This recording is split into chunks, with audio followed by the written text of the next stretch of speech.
La démocratie directe versus la démocratie représentative, en fait, c'est très bien expliqué dans les travaux de Christophe, mais comme dans d'autres dont je me réclame aussi. En fait, c'est une imposture de dire qu'il y aurait une démocratie directe, donc c'est dans les manuels d'histoire que tu commentes, hein, une démocratie certes directe mais limitée, et puis il y aurait la démocratie achevée, celle de la représentation, qui est arrivée à son achèvement. C'est la grande démocratie avec beaucoup de citoyens, des millions de citoyens, et donc c'est une démocratie mûre, avec des représentants qui sont bien élevés, qui sont bien éduqués, qui, eux, connaissent la technique politique, etc. Et en fait, on peut très facilement montrer que cette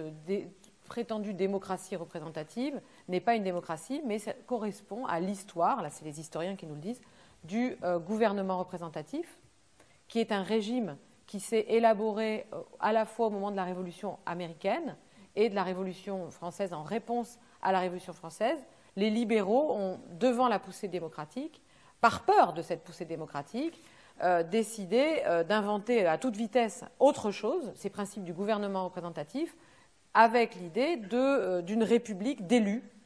les plus compétents, etc.,